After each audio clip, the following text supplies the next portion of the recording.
Upon meeting the new cook at the mansion, the millionaire was tormented to recognize his great love from his youth. She disappeared 20 years ago. The steady hum of the private jet's engines had been soothing during the long flight back to Boston. Daniel Brooks leaned back in his leather seat, his sharp suit still immaculate after hours of travel, his gaze fixed on the city lights sprawling beneath him, glowing like a constellation against the dark canvas of the earth. The business trip had been a success. As always, deals sealed, assets secured, and rivals outmaneuvered. Daniel was a man who thrived on precision and control. Yet, as the plane descended, a strange heaviness settled over him. Returning home was routine, but it had never been a comfort. The car ride to his estate was quiet. The chauffeur attempted small talk, mentioning the weather and traffic, but Daniel only nodded absent-mindedly, his thoughts elsewhere. The mansion loomed in the distance, a grand silhouette against the night sky, its lights like beacons of wealth and solitude. As the gates opened, the quiet hum of the motor heightened the stillness in Daniel's mind. His phone buzzed in his pocket, breaking the silence. He glanced at it, a reminder of tomorrow's board meeting. Work never stopped. Stepping into the house, Daniel was greeted by the familiar scent of polished mahogany and the faint aroma of jasmine candles. The soft lighting bathed the grand foyer in a golden glow. Claudia, his efficient and ever-reliable assistant, appeared at the door, holding a folder of documents. "Welcome back, Mr. Brooks," she said crisply. "Everything is prepared for tomorrow's meeting. Your notes are in the study. Oh, and we hired a new cook while you were away. Her references were excellent." Daniel barely acknowledged her words. "Fine. Make sure the reports are ready by morning," he replied, already heading toward his study. Yet, as he passed the kitchen, a faint sound made him pause. The delicate clink of a spoon against a pot echoed softly through the quiet house. Daniel turned his head, curious. The staff usually retired early, and he wasn't accustomed to hearing activity at this hour, driven by a flicker of intrigue. He stepped into the kitchen, and then he stopped, his breath catching in his throat. A woman stood by the stove, her back to him. Her movements were deliberate yet unhurried as she stirred something in a pot. The soft glow of the overhead light outlined her silhouette, a figure vaguely familiar, yet utterly shocking in this context. Allison. The name escaped his lips before he could stop himself. The woman stiffened.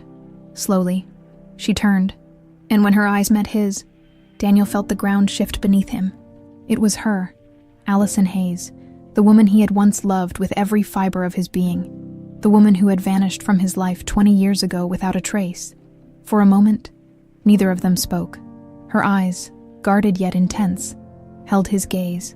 She looked older, her features sharpened by time and hardship. There were faint lines around her mouth, and a thin scar ran along her jawline, but it was unmistakably her. "Mr. Brooks," she said finally, her voice steady but devoid of warmth. "I didn't expect you back tonight." Daniel took a step closer, his heart pounding. What are you doing here?" His voice was low, almost a whisper. "I work here," she replied simply, turning back to the pot. "I'm the new cook." The words felt like a slap. Cook, in his house. How was that possible? How had she ended up here? Of all places, 1,000 questions flooded his mind. But all he could manage was, "Why didn't you tell me?" Allison didn't answer immediately. She focused on ladling soup into a bowl, her hands steady. Finally, she turned to face him again. "There's nothing to tell, Mr. Brooks. It's just a job." Her words, cold and detached, cut deeper than he expected. This was not the Allison he remembered, the vibrant, fiery woman who had once defied the world to be with him. Daniel's chest tightened. "Don't do that," he said, his voice firm. "Don't act like we don't have history." Allison's eyes flickered with something, pain perhaps, but it was gone as quickly as it appeared. "That was a long time ago," she said quietly. "Things change. People change." He took another step closer, his voice softening. "Not everything. I need to understand. What happened? Why did you leave?" Her hand tightened around the ladle, her knuckles whitening. For a moment, Daniel thought she might answer, but instead she shook her head. "It's late, Mr. Brooks. You should get some rest," before he could respond. She turned off the stove, wiped her hands on a towel, and walked past him, her footsteps echoing softly in the quiet house. Daniel stood there, rooted to the spot, his mind racing. Allison Hayes was back in his life, but she was a stranger now, a shadow of the woman he once knew. And yet, something in her eyes told him there was more to the story. He wasn't sure how, but he knew one thing. He wasn't going to let her slip away again. Daniel couldn't sleep. He lay in his oversized bed, staring at the ceiling as the events of the evening replayed endlessly in his mind. Allison Hayes. The name alone carried the weight of 2 decades of unresolved emotions. The way she had stood there, calm and composed, as if she hadn't shattered his world all those years ago. How could she act as though nothing had happened? He turned on the bedside lamp and reached for the glass of water on the nightstand, but his hand trembled slightly. That wasn't like him. Daniel Brooks, the ever-calm, ever-controlled businessman, was rarely shaken. Yet tonight, the sight of Allison had cracked the armor he had built around his heart. Memories surfaced unbidden, vivid and raw. He was 23, reckless and passionate, and she was the only thing in his world that mattered back then. Allison worked as a waitress at a small diner near his family's summer estate. Her laughter had been infectious, her smile radiant, and her spirit unbreakable. They met by chance, but it didn't take long for him to fall hard. Their love was the kind that burned brightly, the kind that ignored social boundaries and the expectations of others. She was from a modest background, while he was the heir to the Brooks empire. His family disapproved, of course. His father, Walter Brooks, had been particularly ruthless in his disdain for Allison, calling her a distraction, a phase that Daniel would soon outgrow. But Daniel had been stubborn. Defiant, he remembered sneaking away from the grand galas his family hosted, choosing instead to spend hours with Allison at the edge of the lake, where they'd dream about a life far from the constraints of his family's wealth and power. He could still picture her, sitting on the dock with her feet dangling over the water, her laughter filling the air as she teased him about his terrible rowing skills. For someone who's supposed to run empires, you can't even keep a boat straight, she joked, her eyes sparkling. The memory made him smile, but it was fleeting, quickly replaced by the darker ones. It was a rainy night, the kind where the skies seemed to mourn along with him. He had waited for hours at the diner where they always met, expecting her to show up like she always did, but Allison never came. He called her, but there was no answer. He went to her small apartment, but it was empty. She was gone, for weeks. He searched for her, using every resource at his disposal, but there was no trace of Allison Hayes. It was as if she had vanished into thin air. Eventually, the pain turned into anger. He convinced himself that she had left him, that she hadn't been strong enough to fight for what they had. It was the only way to move forward. But now, seeing her again, so close yet so distant, every assumption he had made about her disappearance was unraveling. There was something in her eyes tonight, something she wasn't saying. Daniel threw off the covers and walked to the window. The city stretched out before him, its lights twinkling like stars. He had built an empire, just as his father had always wanted. Yet standing there, he felt an emptiness he hadn't acknowledged in years. Allison's return had stirred something in him, something he wasn't sure he could control. The next morning, Daniel arrived in the dining room earlier than usual. The table was already set, and the aroma of freshly brewed coffee filled the air. Allison moved around the kitchen with practiced ease. Her back turned to him. He cleared his throat, and she glanced over her shoulder, her expression neutral. "Good morning, Mr. Brooks. Breakfast will be ready shortly." "We need to talk," he said, his tone firm. "I'm working," she replied, not looking at him. Daniel took a step closer, his frustration bubbling to the surface. "This isn't just about work, and you know it. Why are you here, Allison? Why now?" She set down the spatula she was holding and turned to face him, her eyes locking onto his. "I needed a job. That's all there is to it." "Don't lie to me," he said, his voice lowering. "You disappeared without a word, and now you're back in my house like nothing happened. I deserve an explanation." For a moment she looked as if she might respond, but then her expression hardened. "Not everything is about you. Daniel, people make choices, they move on." Her words stung, but he refused to back down. "Did you move on, Allison? Because from where I'm standing, it doesn't look like you did." Her jaw tightened, and she turned back to the stove, effectively ending the conversation. Daniel clenched his fists. his frustration palpable. He wasn't used to being stonewalled, especially not by her. He needed answers, and he wasn't going to stop until he got them. As he left the kitchen, one thought echoed in his mind. Allison Hayes was hiding something, and whatever it was, it had the power to change everything he thought he knew about the past. Daniel's frustration lingered throughout the morning. He couldn't focus during his usual routines, calls with board members, updates on quarterly projections, or even the new acquisition strategy for one of his companies. His mind was elsewhere, trapped in the past and haunted by Allison's reappearance. By the time lunch came around, Daniel had made up his mind. He needed answers, and if Allison wasn't going to give them willingly, he would find them himself. Seated in his study, Daniel leaned back in the leather chair, his fingers drumming against the desk. He opened his laptop and began typing. It started with her name, Allison Hayes, searching public records. He found her birth date, old addresses, and job histories. Most of it was unremarkable, but there was a glaring gap in the timeline, about a year after she disappeared. "What were you doing during that time?" he muttered to himself, scrolling through the sparse details. The more he searched, the more questions surfaced. There were no signs of her marrying or significant ties to anyone else. It seemed as though Allison had lived a quiet, almost invisible life, moving between modest jobs, never staying in one place for too long. But there was one record that caught his attention. A hospital admission from 2 decades ago in a small town 2 states away. The timing aligned perfectly with her disappearance. Daniel's pulse quickened as he read the details. An emergency room visit for stress-related complications. Why had she been in that hospital? And why had she been under such stress? The knock on his study door startled him. He closed the laptop quickly, his expression snapping back to the composed mask he always wore. Claudia stepped in, holding a folder. "Your 2 o'clock meeting has been rescheduled to later this evening. Also, you have a call waiting from Mr. Whitaker regarding the new partnership terms." "Tell Whitaker I'll call him back in an hour," Daniel replied. His tone clipped. Claudia hesitated. "Is everything all right, Mr. Brooks?" Daniel waved her off. "Fine. Just a lot on my mind." Once the door closed, Daniel reopened the laptop and stared at the hospital record again. He leaned forward, his determination hardening. There was more to this story, and he wasn't going to stop until he uncovered the truth.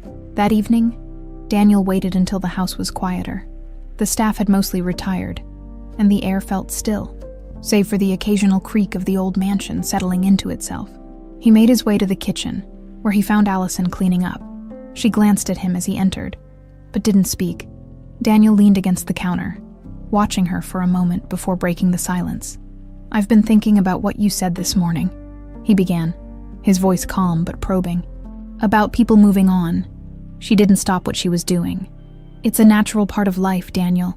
Some of us don't have the luxury of dwelling on the past. Don't you?" he asked pointedly. "Because you're standing in my house, working in my kitchen. That doesn't seem like moving on to me." Her hands paused, gripping the edge of the sink. Slowly, she turned to face him. "What do you want from me?" she asked, her voice weary. "The truth," he replied without hesitation. Allison's expression hardened. "The truth won't change anything. You've built a life for yourself, Daniel. A life that doesn't include me. Let it stay that way." He took a step closer, his frustration surfacing again. "You don't get to decide that for me. Not after everything we—" He stopped himself, taking a deep breath to steady his emotions. "Not after you left without a word." Her gaze faltered for the briefest moment, and Daniel caught it. She was hiding something, and he was determined to find out what it was. "Allison," he said softly, his voice carrying a rare vulnerability. "I need to know why. Why did you leave? Was it something I did? Something I didn't do?" She looked at him, and for the first time, he saw a crack in her guarded exterior. But before she could respond, the sound of footsteps echoed from the hallway. Both of them turned as Claudia appeared, holding a piece of paper. "Sorry to interrupt," she said, her voice uncertain as she glanced between them. "This just came in for you, Mr. Brooks." Daniel took the paper, his jaw tightening as he read it. It was a report from the private investigator he had hired earlier that day, a detailed summary of Allison's life since she'd disappeared. He looked back at her, his grip tightening on the report. "You didn't just leave," he said, his voice low. You were pushed out." Her eyes widened slightly, but she said nothing. Daniel stepped closer, holding up the paper. "This says you were in a hospital, Allison. Stress, exhaustion. What happened? Who did this to you?" Her hands trembled slightly, but she folded them in front of her to steady herself. "You don't know what you're talking about," she said quietly. "Don't I?" he shot back. "Because it sounds a lot like someone forced you to disappear. Who was it? Was it my father?" Allison's face paled at the mention of Walter Brooks. She opened her mouth to speak, but no words came out. Daniel stared at her, his heart pounding. "You don't have to protect him," he said softly. "If it was him, I need to know." She turned away, shaking her head. "It's not that simple, Daniel." But her reaction told him everything he needed to know. The tension in the kitchen was palpable, a silence hanging in the air thick enough to cut. Daniel watched Allison carefully, searching for any hint of confirmation in her body language. Her rigid posture, the slight quiver of her hands, everything pointed to one truth she wasn't ready to admit. "Allison," he said softly, his voice now carrying an edge of desperation. "If my father was involved, you have to tell me. I deserve to know." Allison let out a shaky breath, her fingers tightening on the edge of the counter as if bracing herself. Slowly, she turned to face him, her eyes heavy with a mixture of defiance and resignation. "You don't deserve to know," she said, her voice low. "You deserved to know 20 years ago. But I wasn't given a choice." Daniel's chest tightened, a bitter mix of anger and guilt rising inside him. "What did he do?" Allison hesitated, her lips pressing into a thin line as she fought an internal battle. Finally, as if the weight of the secret had become too much, she spoke. "He came to see me," she began, her voice trembling slightly. "One night, after we'd spent the day together by the lake, I thought you'd told him about us, that maybe he wanted to talk." Daniel's stomach twisted. He could already imagine his father's imposing figure, his calculated, icy demeanor. "But he didn't come to talk," Allison continued, her voice sharpening with the bitterness of old wounds. "He came to warn me. He said I was ruining your future, that I was a distraction you couldn't afford, and if I didn't leave, he would destroy me." Daniel's hands clenched into fists. "Destroy you? How?" "He threatened my family," Allison said, her voice breaking slightly. "My father was in debt, and my younger sister was just a kid. He said he'd make sure they suffered if I stayed in your life." Daniel felt as if the air had been knocked out of him. His father's cruelty had always been evident in his business dealings. But this was beyond anything he'd imagined. "So you left," he said, his voice barely above a whisper. She nodded, her eyes glistening with unshed tears. "I didn't have a choice. I packed what little I had and disappeared that night." Daniel took a step closer, his voice thick with emotion. "You could have told me. I would have protected you. We could have faced him together." Allison shook her head. "You don't understand, Daniel. He wasn't just threatening me. He was threatening everyone I loved. I couldn't take that risk." He stared at her, the weight of her words sinking in. For years, he had believed she'd abandoned him, that she hadn't loved him enough to stay. But now, the truth painted a different picture, one of sacrifice and heartbreak. "And the hospital?" he asked after a moment. Allison hesitated again, but this time, her reluctance was tinged with something else. She glanced down, her hands fidgeting nervously. "I was pregnant," she admitted finally, her voice barely audible. Daniel's breath hitched. He hadn't been prepared for that. "You were..." "I found out a few weeks before I left," she interrupted, her tone defensive as if bracing for judgment. "I didn't know what to do. I was scared, and when your father came to me, I knew I couldn't stay. I went to the hospital because the stress, it was too much." Daniel's mind reeled, the pieces falling into place. "Where is the child?" he asked, his voice trembling. Allison lifted her chin, her eyes meeting his with quiet defiance. "He's not a child anymore," she said. "His name is Dylan. He's 20 years old, and he's studying engineering at Columbia." The room seemed to spin around Daniel. 20 years. He had a son he'd never known existed. His emotions collided. Shock, anger, guilt, and an overwhelming sense of loss for all the moments he'd missed. "Why didn't you tell me?" he demanded, his voice rising. Allison's jaw tightened. And what would I have said? That I was raising your child alone because your father scared me into leaving. Do you think he would have let me keep him if I'd told you? Daniel's anger softened, replaced by a deep, aching sorrow. She was right. His father had been ruthless, willing to destroy anyone who stood in his way. I need to meet him, Daniel said firmly. I need to know him. Allison's eyes narrowed. Dylan doesn't know about you.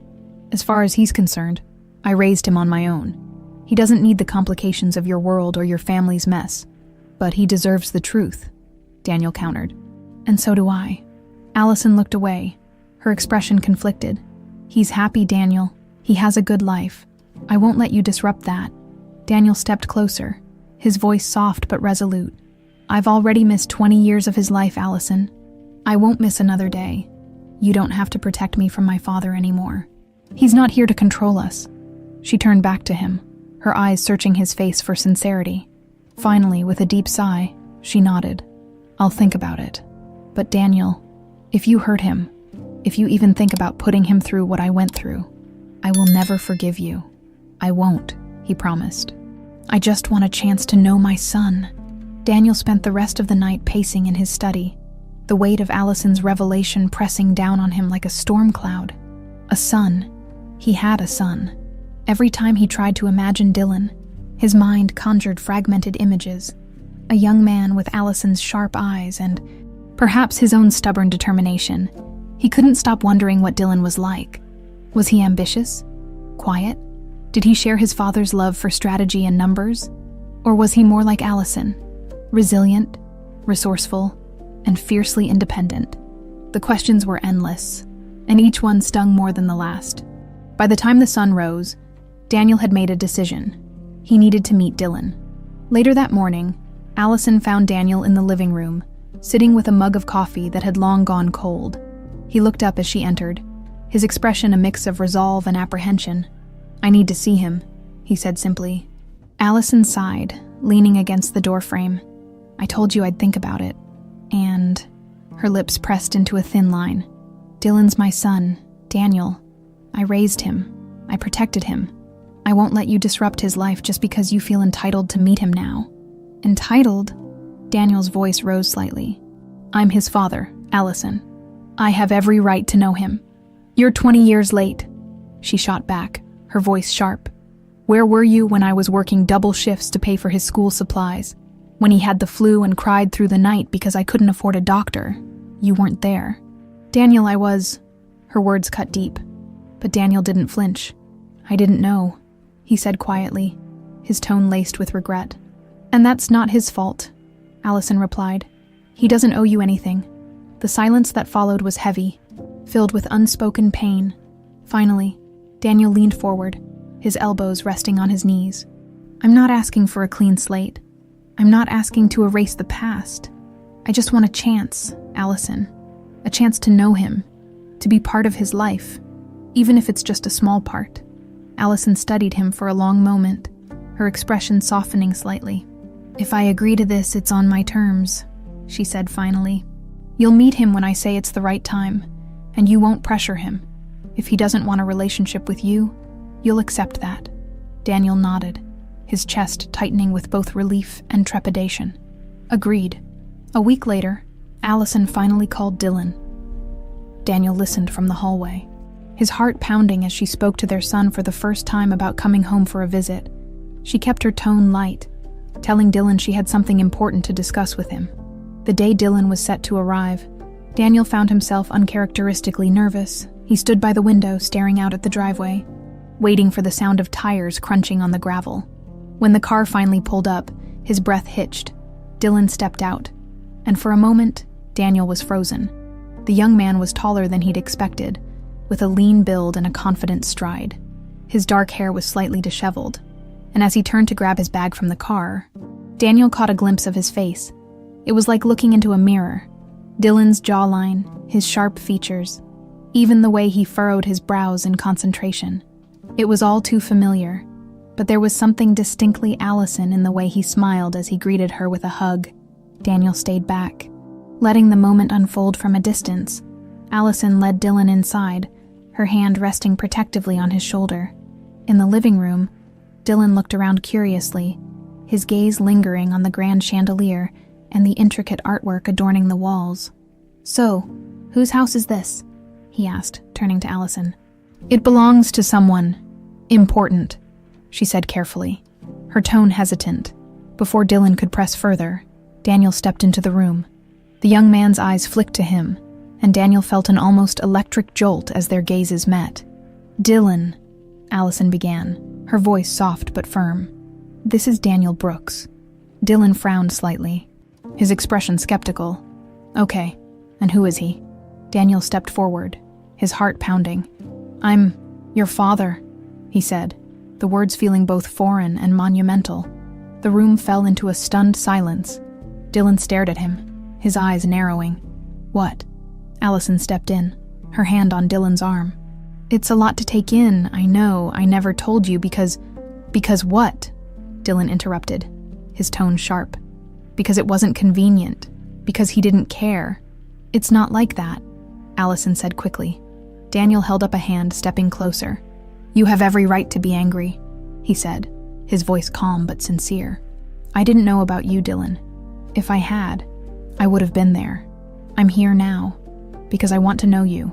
Dylan's jaw tightened, his eyes searching Daniel's face as if trying to discern the truth. "And what am I supposed to do with that? Pretend like the last 20 years didn't happen?" "No," Daniel said. "I don't expect you to forgive me or even accept me right away, but I'm here, and I'm not going anywhere." Dylan looked at Allison, his expression conflicted. "Why now?" Allison hesitated, glancing at Daniel before answering. "Because it's time you knew the truth, and because..." Her voice faltered. Because there are things you need to be protected from." Dylan frowned, his confusion deepening. "Protected from what?" Daniel exchanged a tense glance with Allison. "We'll explain everything," he said, his tone firm. "But first, let's start with getting to know each other." The tension in the air was almost unbearable. Dylan sat on the edge of the plush leather couch, his body stiff and his expression unreadable. Across from him, Daniel studied his son carefully, trying to gauge his thoughts. Allison hovered near the doorway, her protective instincts clearly on high alert. "So," Dylan began, breaking the silence, his tone sharp with sarcasm, "this is the part where you tell me you're suddenly interested in being a dad after 2 decades of nothing." Daniel flinched slightly at the bitterness in Dylan's voice, but he held his ground. "I'm not going to pretend this isn't complicated," he said evenly. "I don't expect you to forgive me, and I don't expect us to fix this overnight. But I'm here now, and I want to try." Dylan scoffed, leaning back against the couch. "Try what? Building a relationship? Becoming some perfect family? It's a little late for that, don't you think?" "Maybe," Daniel admitted. "But it's not too late to start something new." Allison stepped forward, her arms crossed tightly over her chest. "Dylan, I know this is a lot to take in, but I wouldn't have brought you here if I didn't think it was important." Dylan turned to her, his frustration evident. "Important for who? For him?" He gestured toward Daniel. "Because it sure doesn't feel like this is about me. It's about both of you," Allison replied firmly. "You deserve to know the truth, and whether you like it or not, he's part of that truth." Dylan let out a frustrated sigh, running a hand through his hair. "Fine. So what happens now? We all sit around and play catch-up like nothing happened." Daniel leaned forward, his voice steady. "I know I can't undo the past, but I want to understand who you are, Dylan. I want to know what you care about, what drives you. I want to be part of your life, even if it's just in a small way." Dylan hesitated, his gaze flickering between Daniel and Allison. There was a part of him that wanted to reject all of this outright, to walk out and never look back. But another part, buried deep beneath the anger, was curious. "What do you even know about me?" Dylan asked finally, his tone softer but still guarded. "Not enough," Daniel admitted, "but I'd like to change that." Over the next few hours, the conversation remained cautious, with both Dylan and Daniel navigating the rocky terrain of their new reality. Allison stayed close, occasionally stepping in to redirect the conversation when emotions ran too high. Dylan spoke hesitantly about his life, his studies at Columbia, his passion for problem-solving, and his dreams of designing systems that could revolutionize infrastructure. Daniel listened intently, Surprised and impressed by his son's intellect and ambition. "You're studying engineering?" Daniel asked at one point, a small smile tugging at the corners of his mouth. "Yeah," Dylan replied, shrugging. "Why?" "It's just interesting," Daniel said, his tone thoughtful. "I majored in business, but I always had a fascination with systems and efficiency. I guess we have more in common than I thought." Dylan raised an eyebrow, clearly skeptical. "Yeah, sure, because building a corporate empire is just like designing sustainable water systems." Daniel chuckled softly. "Fair enough, but the principles aren't so different. Understanding how things work, finding the best way to make them function. It's all about problem solving." Dylan didn't respond immediately, but the faintest hint of a smile crossed his face before he quickly masked it. By the time the evening rolled around, the atmosphere in the room had shifted slightly. The tension wasn't gone, but it had eased enough to allow for small moments of connection. As Allison cleared away the coffee cups, Dylan glanced at Daniel, his expression hesitant. "So, what's your deal?" he asked suddenly. Daniel looked at him, slightly taken aback. "What do you mean?" "I mean, you're obviously rich," Dylan said, gesturing around the lavish living room. "What do you actually do, besides sit around in suits and look important?" Daniel couldn't help but laugh at the bluntness of the question. "I run a company," he explained. "Brooks Enterprises. We specialize in investments, acquisitions, and restructuring struggling businesses." Translation: "You're a corporate shark," Dylan said, his tone dry. "Something like that," Daniel admitted, a faint smirk on his face. Dylan studied him for a moment, as if trying to reconcile the man before him with the image he'd built up in his mind. "And you're really my dad," he said, more to himself than to anyone else. "Yes," Daniel said softly. The room fell silent again, but this time, the quiet felt less heavy. Later that night, after Dylan had gone to bed, Daniel found Allison in the kitchen, tidying up. "Thank you," he said, his voice sincere. "For what?" she asked, not looking up. "For giving me this chance," he replied. "I know it wasn't easy." Allison paused, setting down the dish she was holding. She turned to face him, her expression guarded. "I'm not doing this for you, Daniel. I'm doing it for Dylan. He deserves to know where he comes from, even if it complicates things." "I understand," Daniel said, "but I mean it." "I'm grateful." Allison studied him for a moment before nodding. "Just don't mess this up," she said quietly. "He's been through enough." "I won't," Daniel promised. As Allison turned back to the sink, Daniel stepped out of the kitchen, his mind racing with thoughts of the day. For the first time in years, he felt a flicker of hope, not just for himself, but for the family he was beginning to discover. The next morning, Daniel sat in his study, staring blankly at the financial reports spread across his desk, numbers and charts, usually comforting in their precision, now blurred together as his thoughts drifted elsewhere. He had spent the last 24 hours trying to process everything. Allison's sacrifices, Dylan's guarded hostility, and the years of fatherhood he had unknowingly missed. A soft knock on the door pulled him from his reverie. "Come in," he said, his tone distracted. Claudia entered, holding a small envelope. "This arrived for you earlier, Mr. Brooks. It's marked urgent." Daniel frowned, taking the envelope. It was unmarked, save for his name written in an elegant, unfamiliar script. Breaking the seal, he unfolded the letter inside. The contents made his blood run cold. The letter was from Walter Brooks's attorney. It was brief, but heavy with implication. Walter wanted to see Daniel immediately. Hours later, Daniel stood outside his father's estate, a place he had avoided since the elder Brooks's health began to decline. The once imposing mansion now seemed diminished, its grandeur overshadowed by the weight of its owner's fading legacy. Inside, the air was thick with the scent of antiseptics and the hum of medical equipment. Walter lay in a massive bed, his once imposing frame now frail and gaunt. His sharp blue eyes, however, retained their familiar intensity as they locked onto Daniel. "You finally came," Walter rasped, his voice weak but laced with its usual authority. "I didn't realize I had a choice," Daniel replied, his tone cool. Walter chuckled dryly, the sound more of a cough. "Always the defiant one. Sit down, we have things to discuss." Reluctantly, Daniel pulled up a chair beside the bed, For a moment, neither of them spoke, the silence heavy with years of unresolved tension. "You've been busy," Walter began, his eyes narrowing, "bringing that woman and her son into your life." Daniel stiffened. "Her name is Allison, and he's not just her son. He's my son." Walter let out a wheezing sigh. "I always knew she'd come back to haunt us." "You mean haunt you?" Daniel shot back, his voice rising. "She didn't leave because she wanted to. You forced her out. You threatened her family, didn't you?" Walter didn't deny it. Instead, he leaned back against the pillows, his expression unreadable. "It was necessary. You were young, reckless. She would have dragged you down. Dragged me down." Daniel's voice was sharp with disbelief. "She loved me. We could have been happy. But you took that from us." Walter's eyes flashed with something. Anger, regret, perhaps both. "You think this is about love? You think I enjoyed doing what I did? I was protecting this family?" Daniel stood, his hands clenched into fists. "From what? From a woman who only wanted to be part of my life? Or was it from your own fear of losing control?" Walter's silence was damning.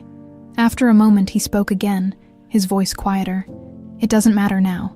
What's done is done. But there's something you need to know. Something bigger than your grievances against me." Daniel frowned, his anger momentarily tempered by curiosity. "What are you talking about?" Walter's hand trembled as he reached for a stack of papers on the bedside table. He handed them to Daniel, his gaze steady despite his weakening body. "This, read it." Daniel scanned the documents, his confusion deepening with every line. They detailed a series of financial transactions, obscure deals, and, at the center of it all, the name of a man Daniel had never heard before. Travis.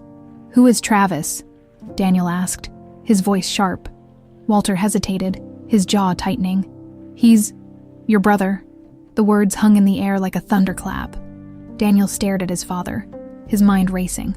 "What the hell are you talking about? I don't have a brother." "You do," Walter said firmly. "He's the result of a mistake I made a long time ago. I had an affair, and Travis was born out of it." Daniel's stomach churned. "You kept this a secret all these years." "It was for the best," Walter said. "He was raised far from this family. But now he's back, and he's dangerous." "Dangerous how?" Daniel demanded. Walter's expression darkened. "He blames me, blames us, for the life he had. He's been making moves against Brooks Enterprises for months, pulling strings behind the scenes. And now that Dylan is in the picture, he's targeting Dylan," Daniel finished, the realization hitting him like a freight train. Walter nodded. "He sees Dylan as the next generation of this family, the heir to everything he believes was stolen from him. If you're not careful, he'll destroy everything, and everyone you care about." Daniel's jaw tightened, his anger toward his father momentarily overshadowed by a surge of protectiveness. "Why are you telling me this now?" "Because I'm dying," Walter said simply, "and because, for all my faults, I don't want my mistakes to destroy this family." Daniel stood, the papers still clutched in his hand. His mind raced with questions, plans, and an overwhelming sense of urgency. He looked down at his father, a man he had spent his life resenting, and for the first time, he saw fear in his eyes. "I'll handle it," Daniel said finally, his voice steady. "But this doesn't absolve you of what you've done." Walter nodded weakly, his eyes closing as exhaustion overtook him. "Do what you have to do. Protect them." Daniel left the room, his mind spinning. He had come seeking closure, but had found something far more dangerous. A brother he never knew he had, and a threat to the family he was just beginning to rebuild. The drive back to his mansion felt longer than usual. Daniel gripped the steering wheel tightly, his thoughts racing as he tried to process what he had just learned. A brother, another Brooks, and not just any brother, but one driven by resentment and revenge. As the gates of his estate came into view, Daniel felt a renewed sense of urgency. Walter's warning had left no room for doubt. Dylan was in danger, and Daniel couldn't afford to waste another second. Inside, the house was quiet. Daniel found Allison in the kitchen, chopping vegetables with the same calm efficiency she always seemed to carry. She glanced up as he entered, immediately sensing the tension in his posture. "What happened?" she asked, setting the knife down.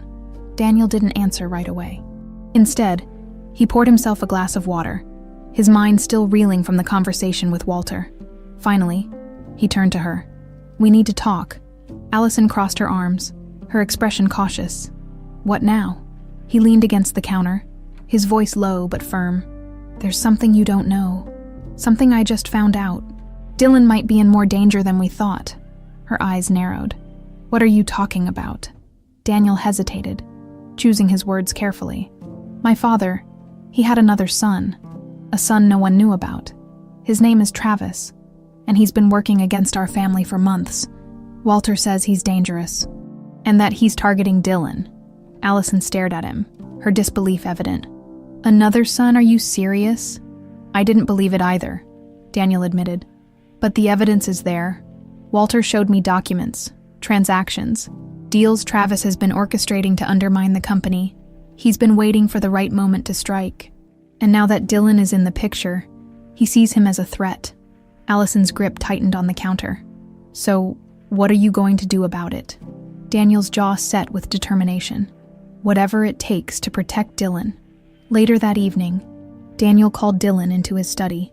The young man entered reluctantly, his expression a mix of curiosity and skepticism. "What's this about?" Dylan asked, taking a seat across from Daniel's desk. Daniel took a deep breath. "There's something I need to tell you.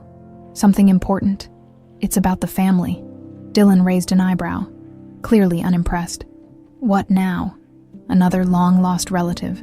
Daniel's silence was answer enough. Dylan leaned back in his chair, his expression incredulous. "You're kidding me." "I wish I were," Daniel said. "But it's true. His name is Travis, and he's been working against us, against you, against me." Dylan's tone sharpened. "Why would he care about me?" "Because you're my son," Daniel replied. "And in his eyes, that makes you the next heir to everything he believes was taken from him." Dylan scoffed. "Great. So now I have some bitter half-brother out there gunning for me. That's just perfect. I'm not going to let anything happen to you," Daniel said firmly. Dylan leaned forward, his eyes narrowing. "And what exactly are you going to do about it? You think you can just throw money at the problem and make it go away?" "It's not that simple," Daniel admitted. "But I have resources. People I trust will figure out a way to deal with him." Dylan shook his head, frustration evident. "This is insane. I didn't ask for any of this." "I know," Daniel said softly. "But this is the reality we're dealing with now. Whether you like it or not, you're part of this family, and that makes you a target." Dylan stood abruptly, pacing the room. "You know what's funny? For 20 years, I didn't even know you existed. And now, suddenly, I'm part of this big, dysfunctional mess. How am I supposed to deal with that?" Daniel watched him carefully, understanding the weight of what Dylan was feeling. "You're not alone in this," he said finally. "We'll face it together." Dylan stopped pacing, turning to look at him. For a moment, he seemed to consider Daniel's words, but his expression remained guarded. "I don't even know if I can trust you," he said quietly. "You don't have to trust me," Daniel replied. "Just give me the chance to prove that I'm here for you, that I won't let anything happen to you." Later that night, Allison found Daniel sitting alone in the study, his head resting in his hands. She approached cautiously, her voice soft. "How did he take it?" "As well as I expected," Daniel replied, lifting his head to look at her. "He's angry, confused, but at least he knows." Allison nodded, her expression thoughtful. "What's the plan?" Daniel leaned back in his chair, his eyes narrowing. "First, we gather as much information as we can about Travis. We need to know his next move before he makes it. And then," his voice trailed off, his expression hardening, "we make sure he doesn't get anywhere near Dylan." Allison studied him for a moment, her gaze unwavering. "You'd better be ready for this, Daniel. Because if anything happens to Dylan—" "It won't," Daniel interrupted, his tone resolute. "I won't let it." As the house settled into silence, Daniel's mind raced with possibilities and contingencies. He knew the battle ahead wouldn't be easy. But one thing was clear. Protecting Dylan was no longer just a responsibility. It was his purpose. The morning sun streamed through the windows of Daniel's mansion, but the warmth did little to dispel the tension that had settled over the household. Allison sat in the kitchen, sipping her coffee, her eyes fixed on the newspaper spread before her. Dylan, visibly agitated, paced the living room, muttering to himself about the absurdity of the situation. Daniel, standing near the window, spoke quietly into his phone. His conversation was brief but intense, his tone clipped and authoritative. When he ended the call, he turned to face the others. "I've arranged for extra security around the house," he announced. "No one gets in or out without clearance." Dylan rolled his eyes, throwing himself onto the couch. "Great, because living in a fortress is exactly how I wanted to spend my weekend." Allison shot him a warning look. "Dylan, this isn't a joke. If what Daniel says is true, you could be in serious danger." Dylan let out a frustrated sigh, running a hand through his hair. "Yeah, I got that part. But what am I supposed to do? Just sit here and wait for this guy to show up?" "You stay alert," Daniel said firmly. "And you trust that I'll handle it." Dylan shook his head, his skepticism evident. "Right, because trusting you has worked out so well so far." Daniel clenched his jaw, but chose not to respond. Instead, he crossed the room to join Allison at the kitchen table. "I've also hired someone to look into Travis's movements," he said quietly. "If he's planning something, we'll know." Allison nodded, though her expression remained tense. "I still don't understand how someone could hold on to this much hatred for so long. He doesn't even know Dylan." "It's not about knowing him," Daniel replied. "It's about the idea of him. To Travis, Dylan represents everything he thinks he was denied." Allison's gaze softened slightly as she glanced toward Dylan, who was now scrolling through his phone with a frown. "He didn't ask for any of this." "I know," Daniel said, "and that's why I'm going to make sure he doesn't pay the price for my father's mistakes." The attack came later that afternoon. Dylan had stepped outside to get some fresh air, ignoring Daniel's warnings to stay within sight of the house. He wandered toward the garden, his thoughts a jumble of frustration and unease. The estate's manicured hedges and blooming flowers did little to calm him. He was so lost in his own head that he didn't notice the black SUV idling just beyond the gates. The vehicle sped toward the entrance, and before Dylan could react, two men in dark suits emerged, moving with purpose. "Dylan Hayes," one of them called, his voice sharp and commanding. Dylan froze, his heart pounding. "Who's asking?" The men didn't answer. Instead, they advanced quickly, their intentions clear. Inside the mansion, Daniel's instincts kicked in the moment he heard the commotion. He was in the middle of reviewing documents in his study when a faint shout reached his ears. He bolted to the window, his stomach dropping as he saw Dylan surrounded. "Allison!" he barked, already rushing for the door. Allison appeared in the hallway, her eyes wide. "What's going on?" "Stay inside," Daniel ordered, his tone leaving no room for argument. Ignoring her protests, he grabbed the nearest weapon he could find, a heavy fireplace poker, and charged outside. By the time he reached the garden, one of the men had grabbed Dylan by the arm, while the other scanned the area, likely looking for reinforcements. "Let him go," Daniel roared, his voice carrying across the grounds. The men turned, their expressions cold and unyielding. The one holding Dylan tightened his grip, using him as a shield. "This doesn't concern you," the man said, his tone low and threatening. "It concerns me when you threaten my family," Daniel shot back, his grip tightening on the poker. The second man stepped forward, his posture tense. "Walk away, Brooks. This is between us and the boy." Daniel took another step closer, his eyes blazing. "You're not touching him." For a moment, the standoff held, the air thick with unspoken threats. Then, in a sudden burst of movement, Daniel lunged. The fight was brief but brutal. Daniel swung the poker with precision, forcing the men to release Dylan. The younger man stumbled back, watching in shock as his father defended him with an intensity he hadn't expected. One of the attackers managed to land a punch, sending Daniel reeling momentarily. But the older man recovered quickly, using the element of surprise to disarm his opponent. By the time the security team arrived, the attackers were subdued, their plan thwarted. Back inside the mansion, Dylan sat at the kitchen table, nursing a scrape on his arm. Allison fussed over him, her worry evident in the way she dabbed at the wound with a damp cloth. Daniel stood nearby, his chest heaving as he tried to catch his breath. His shirt was torn, and a bruise was already forming on his cheek, but he didn't seem to notice. "What the hell was that?" Dylan demanded, his voice shaking with a mix of anger and fear. "That?" Daniel said, his tone grim. was a warning. A warning! Dylan's eyes widened. They tried to kidnap me, and you're calling it a warning. Daniel met his son's gaze, his expression hard. Because next time, they won't stop at trying. The room fell silent, the weight of Daniel's words settling over them like a storm cloud. "Allison," Daniel said finally, his voice softer now. "We need to move quickly. Travis won't stop until he gets what he wants." "And what does he want?" Allison asked, her voice trembling. Daniel's eyes flicked to Dylan, his resolve hardening. To destroy everything connected to this family, and that includes him. The mansion was eerily quiet that evening, the aftermath of the attack leaving an air of unease in its wake. Allison had retreated to her room, needing time to process the day's events. Daniel, however, found himself unable to rest. Instead, he sat in the study, nursing a glass of whiskey as he stared at the fire crackling in the hearth. The weight of the day pressed heavily on him. For years, he had believed himself untouchable, a man in complete control of his life. But today, that illusion had shattered. His family, Dylan, was now at the center of a storm he hadn't fully prepared for. A knock at the door pulled him from his thoughts. "Come in," he called, his voice steady despite the turmoil inside. Dylan stepped into the room, his posture tense and his face guarded. He hovered near the doorway, as if unsure whether to stay or leave.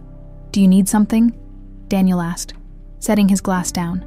Dylan hesitated, his gaze flicking to the fire before returning to Daniel. "I wanted to talk." Daniel gestured to the chair across from him. "Sit."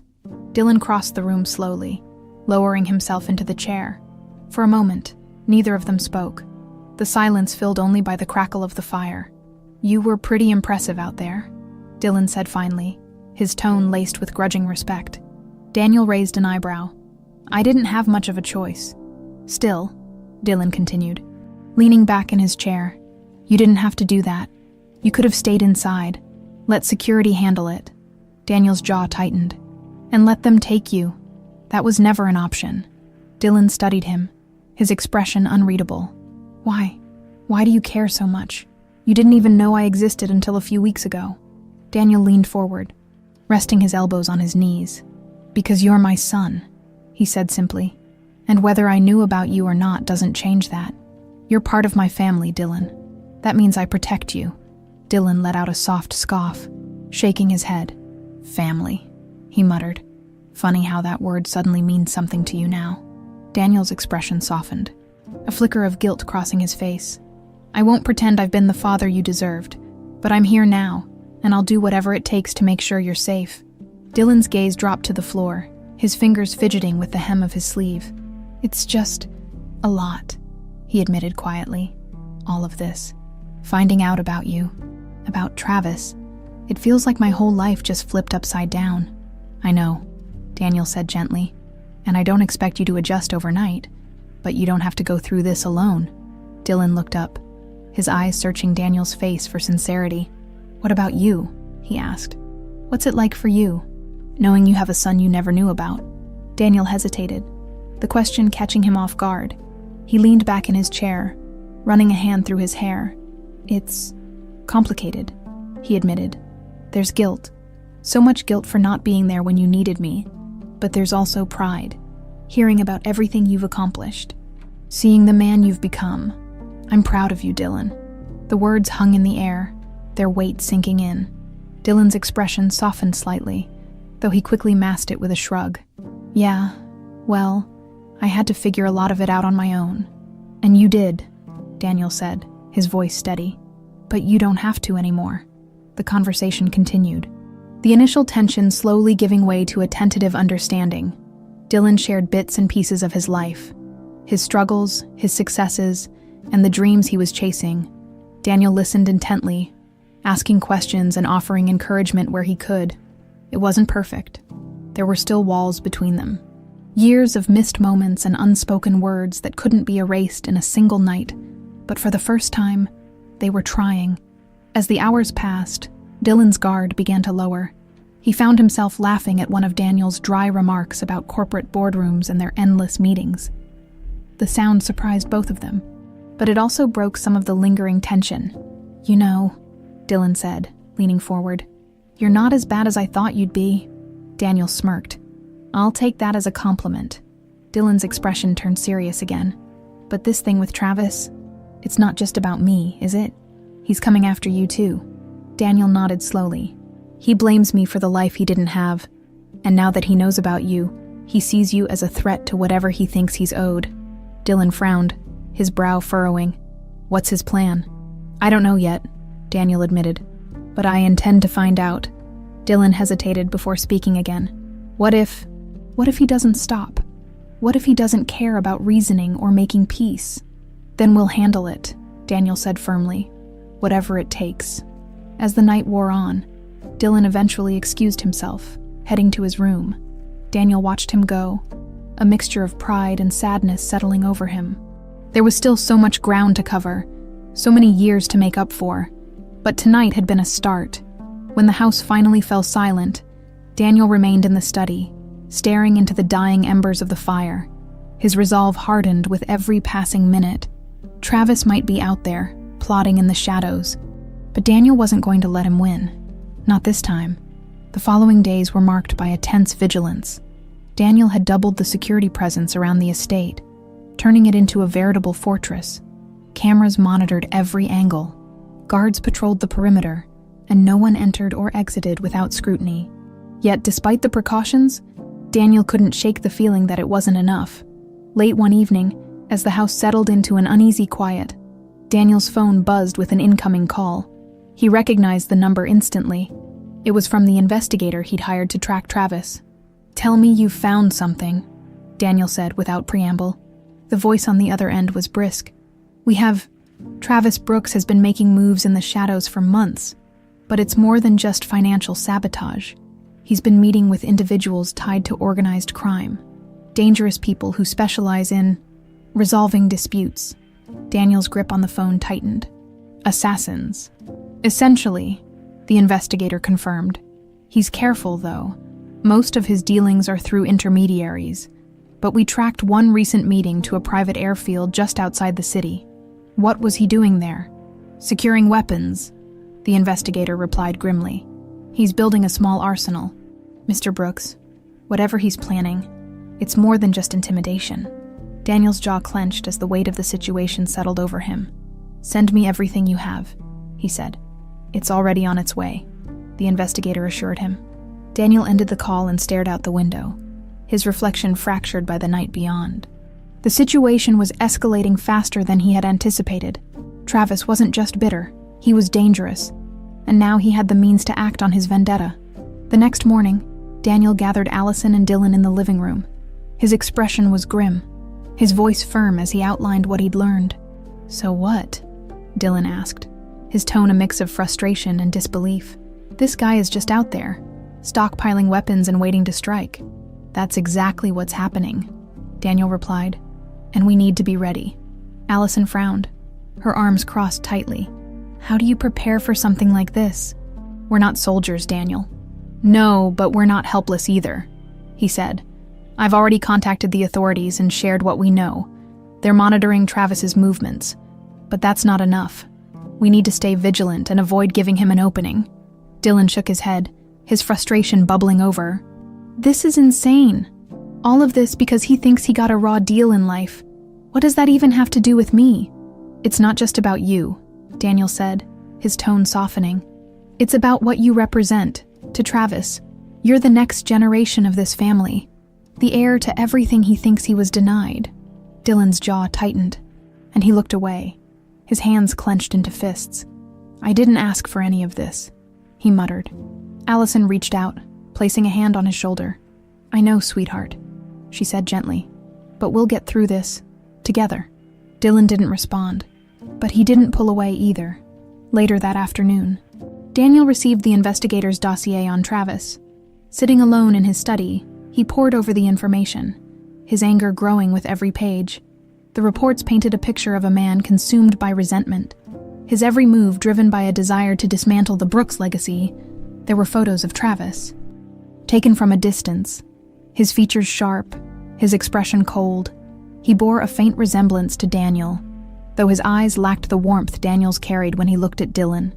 One particular image caught Daniel's attention. Travis, standing outside a rundown warehouse, speaking with a man Daniel recognized as a known arms dealer. The caption confirmed his worst fears. Travis wasn't planning to stop with intimidation. His phone buzzed again, this time with a text from the investigator. "We have confirmation. Travis is planning something within the next 48 hours. Location unclear. Stay alert." Daniel's pulse quickened. He didn't have much time. That evening, as the family sat down for dinner, Daniel debated how much to share. He didn't want to alarm Dylan and Allison more than necessary, but he also knew they needed to understand the stakes.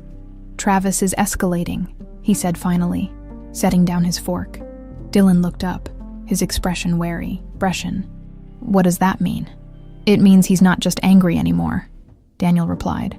"He's planning to act soon." Allison's face paled. "What kind of action are we talking about?" Daniel hesitated before answering. "He's been acquiring weapons, whatever he's planning. It's not just a scare tactic."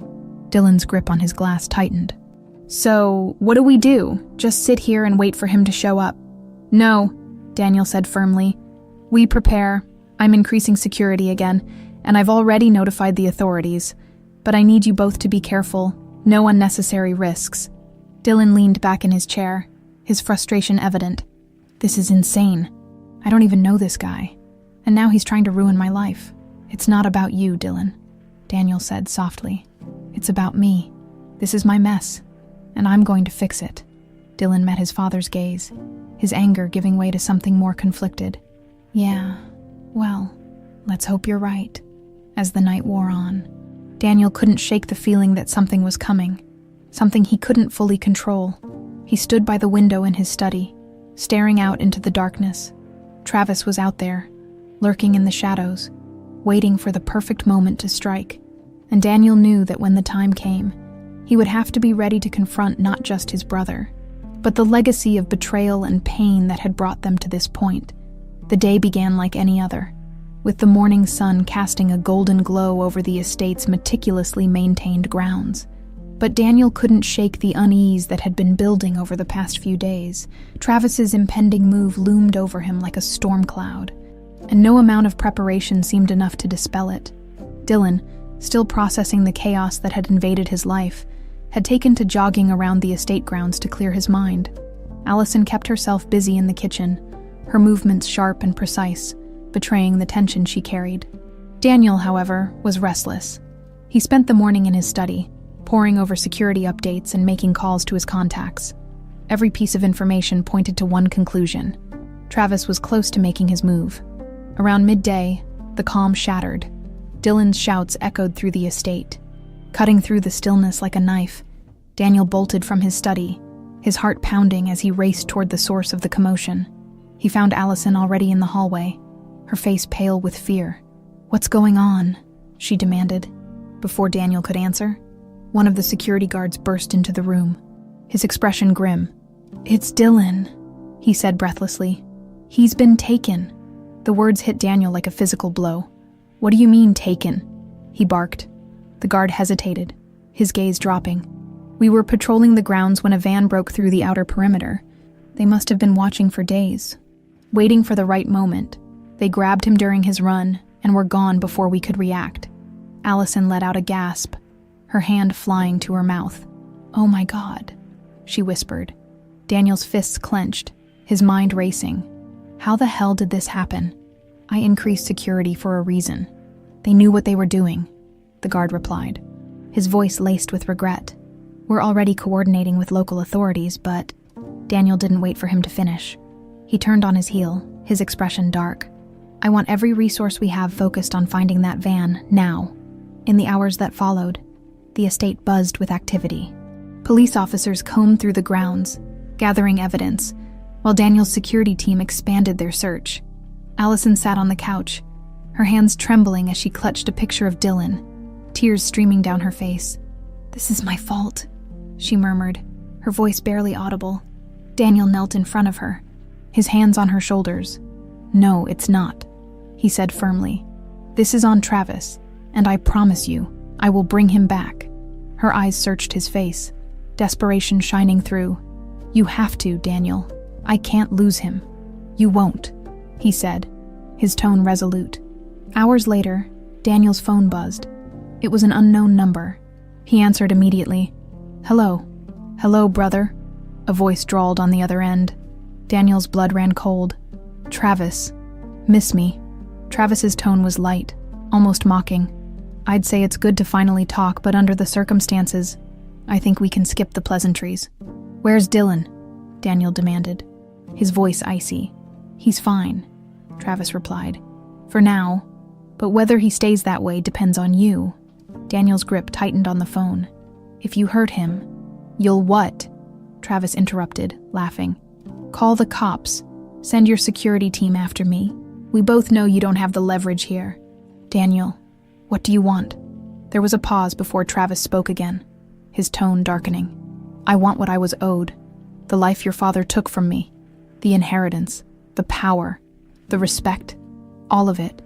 That's not how this works," Daniel said through gritted teeth. "Then maybe Dylan pays the price," Travis said coldly. The line went silent for a moment, before Travis spoke again, his voice dropping to a chilling calm. "You have 24 hours, Daniel. Make a choice, your legacy or your son." The call ended, leaving Daniel standing in the middle of the room, his chest heaving with anger and fear. Daniel spent the next hour devising a plan. He called Allison and the lead security guard into the study, outlining the details. "We're not waiting 24 hours, he said firmly. "I'll negotiate with him, but we'll have a team ready to extract Dylan the moment we have a location." Allison nodded, her expression resolute. "Just tell me what you need me to do." "You stay here," Daniel said, his voice softening. "I need you safe. Dylan needs you safe." She hesitated but eventually agreed, understanding the danger of involving herself directly. That evening, Travis called again. This time, he provided coordinates for a meeting. "Come alone," he warned. "If I even suspect you brought backup, Dylan won't make it out alive," Daniel agreed, though he had no intention of following Travis's orders completely. As he prepared to leave, Allison stopped him at the door. "Daniel," she said, her voice trembling. "Bring him home." He met her gaze, his expression steady. "I will." With that, he stepped into the night, ready to face his brother.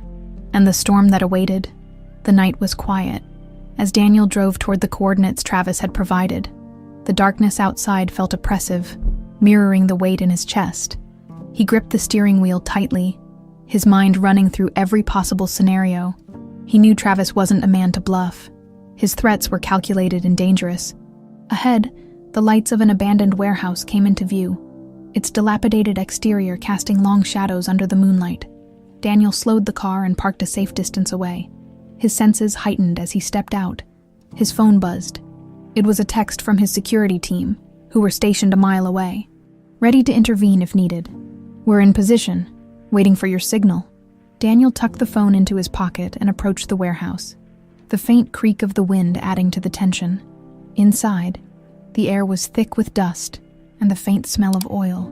Flickering fluorescent lights illuminated the space, casting eerie shadows on the cracked concrete floor. In the center of the room stood Travis, his posture casual but his eyes sharp. Dylan was nearby, bound to a chair, his face pale but defiant. A small cut on his temple hinted at a struggle, but otherwise, he seemed unharmed. "Daniel," Travis said, his tone mockingly warm. "So good of you to join us." Daniel's gaze locked onto his son. "Dylan, are you okay?" "I'm fine," Dylan said, his voice steady despite the situation. "Don't let this psycho get what he wants." Travis laughed, a cold, mirthless sound, spoken like a true Brooks, full of bravado, "even when the odds are stacked against you." Daniel stepped closer, his jaw tightening. "Let him go, Travis. This is between us." Travis tilted his head, his expression turning serious. "You're right. This is between us. But Dylan, he's part of the legacy that was stolen from me. He's the future of everything I should have had.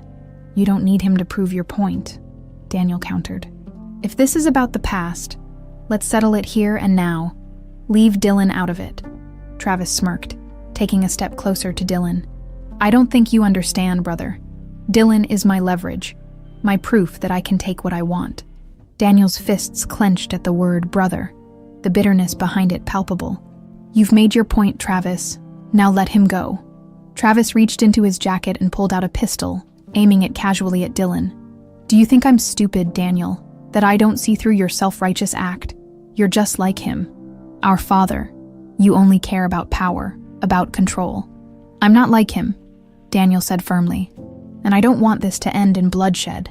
"Neither do I," Travis replied, though his tone suggested otherwise. "But you're going to make a choice, Daniel. Your son's life, or the empire our father built." Daniel's mind raced as he tried to gauge Travis's intentions. He needed to buy time. For Dylan. For the team waiting outside. "Fine," Daniel said finally, his voice steady. "You want the company, the money? Take it. None of it matters to me if it means losing Dylan." Travis raised an eyebrow, clearly surprised. "You'd give it all up, just like that?" "Yes," Daniel replied without hesitation. "But only if you let him go." Travis studied him for a long moment, the tension in the room almost suffocating. Finally, he lowered the gun slightly, though his grip remained firm. "You're lying," he said, his voice cold. "You care too much about your precious legacy to walk away," before Daniel could respond. Dylan spoke up, his voice cutting through the standoff. "You're pathetic," he said, glaring at Travis. "You think this is about revenge, but it's not. It's about you not being good enough. You're just a bitter, jealous loser who's too scared to make something of himself." "Dylan," Daniel said sharply, his heart pounding. Travis's face darkened, his hand tightening on the gun. "You've got a big mouth, kid," he said, his voice low and dangerous. In that moment, Daniel saw his opening, as Travis's focus shifted to Dylan. Daniel lunged, grabbing a nearby metal pipe and swinging it with precision. The impact sent the gun flying from Travis's hand. Clattering across the floor, Dylan ducked instinctively as chaos erupted. Travis recovered quickly, throwing a punch that Daniel barely dodged. The two brothers grappled, their movements fueled by years of resentment and anger. Dylan, still bound to the chair, kicked out with his legs, tripping Travis just as he gained the upper hand. Daniel took the opportunity to land a solid blow, sending Travis sprawling to the ground before Travis could recover. The warehouse doors burst open, and Daniel's security team stormed in, their weapons drawn. "Don't move!" one of them barked, training his gun on Travis, defeated and outnumbered. Travis raised his hands in surrender, his face a mask of fury and humiliation. As the dust settled, Daniel rushed to untie Dylan, his hands shaking slightly. "Are you okay?" he asked, his voice filled with concern. "I'm fine," Dylan said, though his voice wavered. "I told you I didn't need rescuing." Daniel managed a small, relieved smile. "Humor me this once." As the security team led Travis away, he turned to glare at Daniel one last time. "This isn't over," he snarled. Daniel met his gaze, his expression resolute. "Yes, it is." Later that night, back at the mansion, the family sat together in the living room, the adrenaline of the day finally fading. "You could have been killed," Allison said, her voice trembling as she looked at Dylan. "But I wasn't," Dylan replied, "because he didn't give up on me." Allison turned to Daniel, her eyes softening. "Thank you," she said quietly. Daniel nodded, his gaze resting on Dylan. "We're not out of the woods yet, but we're stronger together." Dylan hesitated before speaking, his voice softer than usual. Maybe you're not as bad as I thought." Daniel smiled, the small victory enough to push him forward. The morning after the confrontation with Travis dawned clear and quiet, the kind of deceptive calm that belied the turmoil of the previous day. Daniel sat in his study, staring out the window as the first rays of sunlight filtered through the trees.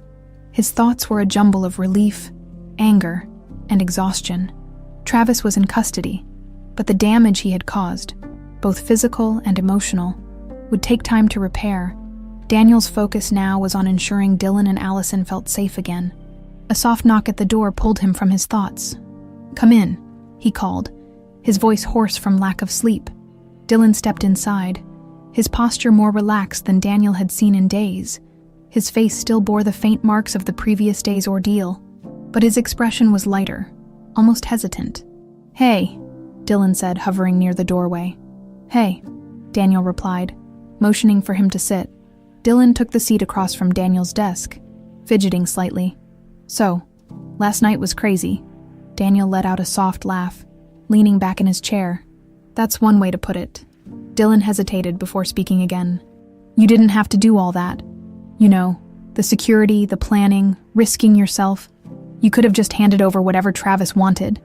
That was never an option, Daniel said firmly. You're my son, Dylan. No deal, no amount of money could ever be worth losing you. Dylan looked down, his hands clasped together. I'm not used to this, having someone go to bat for me like that.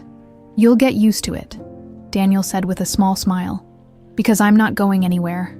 For a moment, the room was silent, the weight of Daniel's words settling between them. Then, to Daniel's surprise, Dylan looked up, his expression open and sincere. Thanks, he said quietly, for everything. Daniel nodded, his chest tightening with a mix of pride and emotion. Anytime. Later that morning, Allison joined Daniel and Dylan in the living room, her arms crossed but her expression soft. We need to talk about what happens next, she said, her tone firm. Dylan frowned. What do you mean? All of this. Travis, the threats, the danger. It's not over just because he's in custody, she explained. We need to make sure we're prepared for whatever comes next. She's right, Daniel said, leaning forward. Travis might be out of the picture for now, but there are always ripple effects. People he worked with, deals he set in motion.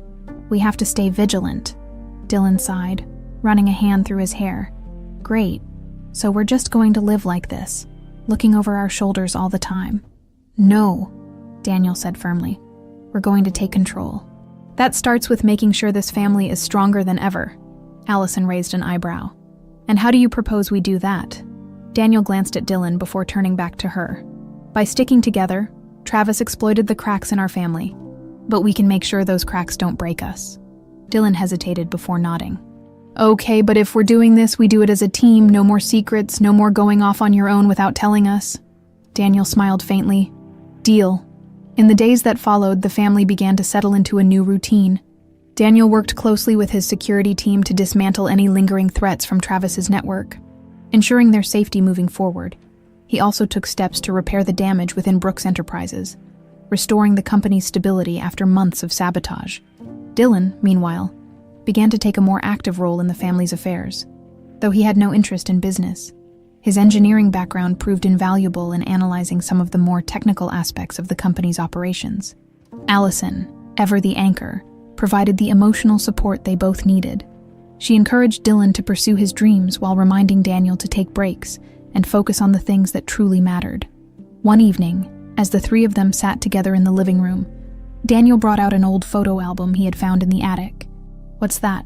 Dylan asked, leaning forward. Memories, Daniel said, flipping open the cover. I thought it was time we shared some of the good ones. The album was filled with pictures of Daniel's childhood, family vacations, birthdays, moments that seemed almost foreign now. That's you, Dylan asked, pointing to a photo of a younger Daniel wearing an ill-fitting suit at what appeared to be a school event. Don't laugh, Daniel said, chuckling. It was the 80s. Fashion wasn't exactly my strong suit. Dylan smirked, but said nothing. His attention focused on the photos as they flipped through the pages. Allison pointed out a picture of Daniel and Walter, their resemblance striking. You really do look like him, she said softly. Daniel's expression darkened slightly, but he nodded. I just hope I don't make his mistakes. You won't, Allison said firmly. Because you're not him. Dylan glanced at his father, his expression thoughtful. Yeah, you're stubborn, controlling, and way too serious sometimes. But you're not him. Daniel laughed, shaking his head. Thanks, I think. As the night wore on, the atmosphere grew lighter, the tension of the past weeks finally beginning to dissipate, for the first time in years. Daniel felt a sense of hope, a belief that, despite the challenges they had faced, they could rebuild. He looked at Dylan and Allison, his family, and knew one thing for certain. No matter what came next, they would face it together. The days turned into weeks, and the Brooks family began to find a new rhythm. The tension that had once gripped the household eased with time, replaced by a tentative sense of normalcy. Travis remained in custody, his network dismantled, but the scars of his actions lingered in subtle ways. Daniel, ever the strategist, threw himself into ensuring the stability of Brooks Enterprises. The company had weathered the storm of Travis's sabotage, but the recovery process demanded his full attention. Despite the long hours, he made a point to prioritize time with Dylan and Allison, determined not to repeat the mistakes of his father. One afternoon, Daniel and Dylan found themselves in the estate's garden, a space that had become a neutral ground for their evolving relationship. Dylan crouched near a flower bed, inspecting the soil, while Daniel stood nearby, his hands in his pockets. "You know," Dylan said, brushing dirt off his hands, "this garden could use a better irrigation system. The layout isn't bad, but the water distribution is uneven." Daniel smirked. "That's your engineering brain talking."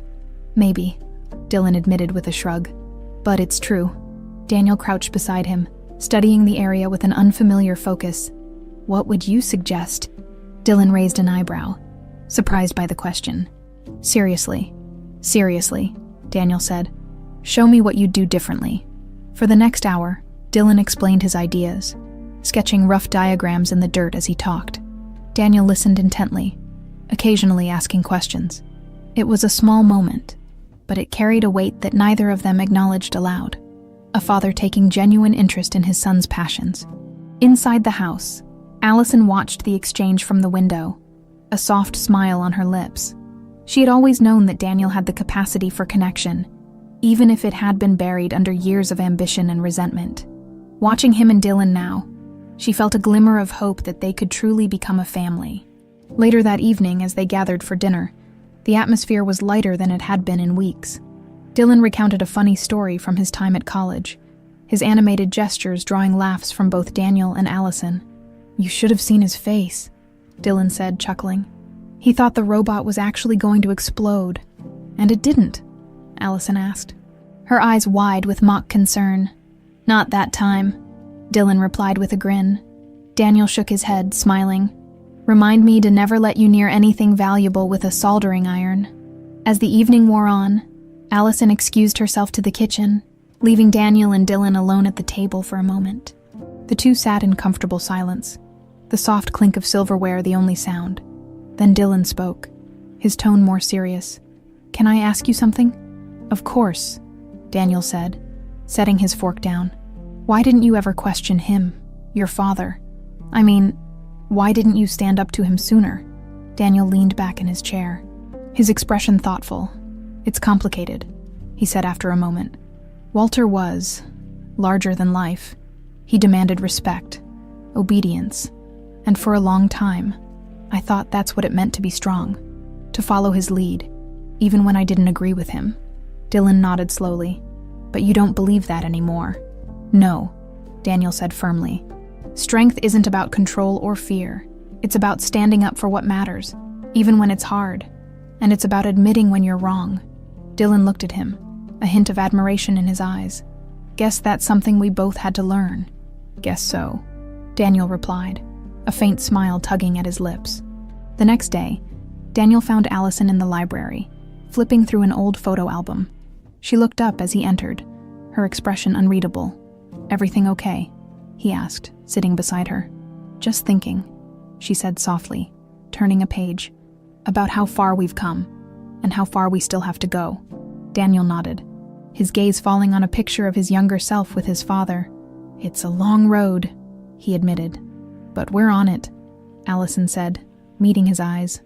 "And that's what matters." For a moment, they sat in silence, the weight of the past giving way to a shared determination for the future. That evening, Daniel called a family meeting in the living room. As Dylan and Allison settled onto the couch, he stood before them, his posture confident but relaxed. "I've been thinking a lot about what comes next," he began.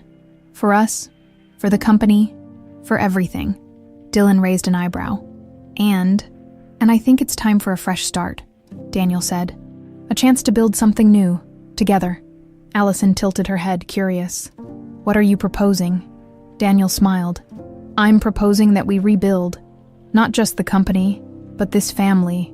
No more secrets, no more walls. From now on, we move forward as a team." Dylan exchanged a glance with Allison before nodding slowly. "I can get behind that."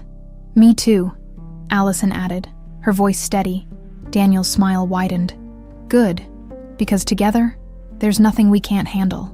As the night wore on, the Brooks family sat together, sharing stories, laughter, and plans for the future. The road ahead was still uncertain, but for the first time, they faced it as a united front, a bond forged not by blood, but by choice and resilience. The Brooks estate buzzed with quiet activity as the family prepared for a small but meaningful gathering. It had been months since the chaos surrounding Travis's actions had been resolved, and while the scars of those events remained, the family had emerged stronger and more united than ever. Daniel stood in the garden, adjusting his tie as he surveyed the space. Rows of chairs were set up near the fountain, and a long table adorned with white linens and fresh flowers stood nearby. It wasn't a grand affair, but that wasn't the point. "Do I look okay?" Dylan's voice broke through Daniel's thoughts. Turning, Daniel saw his son dressed in a sharp suit, his tie slightly crooked. He smiled and stepped forward, adjusting the tie with practiced ease. "You look great," Daniel said, his tone warm. Dylan rolled his eyes playfully. "Don't get used to it. I'm more comfortable in jeans and a hoodie," Daniel chuckled. "Noted, but today's a special occasion." Dylan nodded, his expression softening. "Yeah, it is." As the guests arrived, the atmosphere shifted to one of quiet celebration. Close friends, trusted colleagues, and a handful of family allies filled the garden. Their conversations light and filled with optimism. Allison moved through the crowd with ease, her natural warmth putting everyone at ease. She wore a simple but elegant dress, her smile radiant as she greeted each guest. When she reached Daniel, he handed her a glass of champagne. "You've outdone yourself," he said, his voice filled with admiration. She raised an eyebrow, her smile turning playful. "You say that like it's a surprise." Daniel laughed, clinking his glass gently against hers. "Touché." As the sun dipped lower in the sky, casting a golden glow over the garden, Daniel stepped forward to address the gathered crowd. Dylan and Allison stood beside him, their presence a steadying force. "Thank you all for being here today," Daniel began, his voice strong but tinged with emotion. "The past year has been one of challenges, revelations, and growth. It forced me to confront truths about myself, my family, and the legacy I want to leave behind." He paused, glancing at Dylan. "For a long time, I thought legacy was about power, success, and control, but I've learned that it's about something much more important: connection, trust, and the people who stand by you when it matters most." The crowd listened intently, their expressions thoughtful. Daniel took a deep breath, his gaze sweeping over the gathered faces. Today isn't just about celebrating what we've overcome, it's about looking forward, about building a future that reflects the values we've fought for, a future where this family stands united. He turned to Dylan and Allison, his voice softening. "And it's a future I'm proud to share with both of you." The applause that followed was warm and heartfelt, a testament to the support and admiration of those present. As the evening continued, Daniel found himself standing near the fountain, watching Dylan and Allison interact with the guests. Dylan was animated as he explained one of his engineering projects to a curious listener, while Allison charmed everyone she spoke to with her easy grace. "You've come a long way," a voice said behind him. Daniel turned to see Claudia, his longtime assistant, holding a glass of sparkling water. "I couldn't have done it without you," Daniel replied, his gratitude genuine. Claudia smiled. "I've always believed in you, Daniel, even when you didn't believe in yourself." He nodded, his gaze returning to his family. "I finally understand what matters most, and I won't take it for granted again." As the night wound down, the guests began to leave, their goodbyes filled with well wishes and promises to stay in touch. Back in the house, Daniel, Allison, and Dylan sat together in the living room, the quiet hum of contentment settling over them. "Well," Dylan said, stretching out on the couch. "That wasn't terrible." Allison laughed. "High praise coming from you." Daniel smiled, his heart full as he looked at them. "You both have a way of keeping me grounded, and I'm grateful for it." Dylan glanced at him, his expression thoughtful. "You're not so bad yourself, Dad." The word hung in the air, carrying a weight that none of them missed. Daniel's chest tightened, but his smile remained steady. "Thanks, son," he said softly. As the clock struck midnight, Daniel found himself alone in his study, a glass of whiskey in hand. The house was quiet, the echoes of laughter and conversation still lingering in the air. He thought about everything that had brought them to this moment, the pain, the sacrifices, the choices that had defined their journey, and he realized that, for the first time in years, he felt at peace. Reaching for a pen and paper, he began to write, his words flowing easily. A legacy isn't built on wealth or power. It's built on love, resilience, and the people who stand by you through it all. This is our story, and it's only the beginning. With a satisfied smile, he set the pen down and raised his glass. To a new beginning, he murmured.